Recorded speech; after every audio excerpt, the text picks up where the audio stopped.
So here we are in the X3 30D, the all-new car from BMW. They've changed pretty much everything. What does it feel like? Well, it definitely feels all new. It isn't that far departed from the last X3, except it definitely is departed cosmetically, interior, and size. Why? Well, let's talk about the exterior first. The exterior is very masculine and very mean. Some people are saying it's the nicest new X in the X lineup from BMW. It's the right size. It's almost about the same size as the original X5 and 10 centimeters longer than the old X3. It fits 5 adults comfortably with a lot of room both for your head and for your knees in the back seat. There's enough cup holders for every seat. I think there's actually 2 cup holders additional on top of the 5 seats. And then of course the electric tailgate, the electric seats, and everything else in between. It adds up to be a really great car. Let's talk about it a little bit more in depth. So the car itself is actually designed by an Australian. I know that seems a bit crazy, but this Australian's been designing the whole X range. He's behind all the fantastic designs that have been coming from BMW at the moment. Thank you, Calvin Luke, for all the work you've been doing. We really love the designs and we love knowing that it was designed by an Australian. The front is a lot more aggressive, so's the rear. They're still running proper muffler tips and not the fake kind. That's always a big win. The other things that you're going to notice are the 3-dimensional tail lights. That basically means the tail lights are going into the car a bit. Where the LEDs are coming, they're going out a bit. There's just a nice depth and they got a nice flow. It goes with the aggressive lines on the car. The headlights are adaptive BMW LED, which means when we're turning corners, so are the headlights. And at night time, they're pretty much daybreakers. They're so bright and you can definitely see what's going on.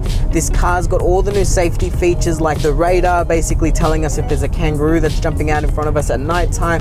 It's also got all the nifty parking cameras. I'm going to show you a few of these parking cameras because they are really special. You can actually change what camera you're looking at when parking, and that will give you a really good indication of where your car is. And also it's a bit of a party trick that you probably just want to show everyone that gets into the car. Let's talk a bit more about the interior. The interior in this car is a beautiful light beige. Obviously being a family car, it's probably not the pick that you would want, but it does look fantastic. The stainless steel trim and the wood looks awesome, and there's still a bit of gloss black piano in here. There's double stitch across the dash, door cards, and the ambient lighting is completely throughout the whole interior. We're talking door cards, dash, floors, roof bits everywhere. Best part about it all is it's all completely adjustable. Best thing about BMW is the fact that I can go into this system and adjust everything. We can talk about the drive modes: Sport, Comfort, Eco, Pro. If those aren't enough, I can customize them and make them for me.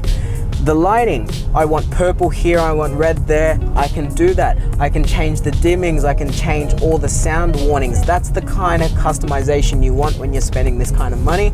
And also because not everyone needs things to be just the way the factory gave it to them. Moving to the back seat, that's probably one of the letdowns in the car. It kind of lacks depth. What I mean by depth is it kind of looks like the leather trim just kind of placed there and sits there stagnant. That's not the worst thing. What they have done at the back though now is they've added the latches in the boot, which means you can fold down the seats at a real ease just by pulling the latch. That means you've now got a flat floor and you can really fill this thing up completely. We'll talk a bit about the engine and the performance. The engine is a 3-litre twin turbo diesel, unlike the old single turbo it used to be. The twin turbo really hammers. I use the word hammers because that's what it feels like. You feel the smaller turbo initiate the second turbo, and once that second turbo kicks in, well, things get moving.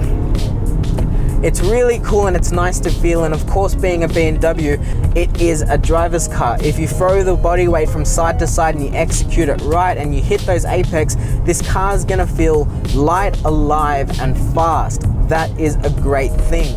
Obviously, we're not falling off the road. BMW always gives you nice tires. This time we've got Pirelli P0s front and rear. It's a staggered setup, once again pretty normal for BMW, with a 275 at the back and a 245 at the front. You can see at the front now there's a twin caliper on the brakes. That's a new thing, and that's actually quite rare for BMW, as they were always quite a single caliper kind of component company. All in all, we absolutely love this car. We love knowing that it's designed by an Australian. We love knowing that it's the great size, it's fuel economic, and it does everything that it needs to do well.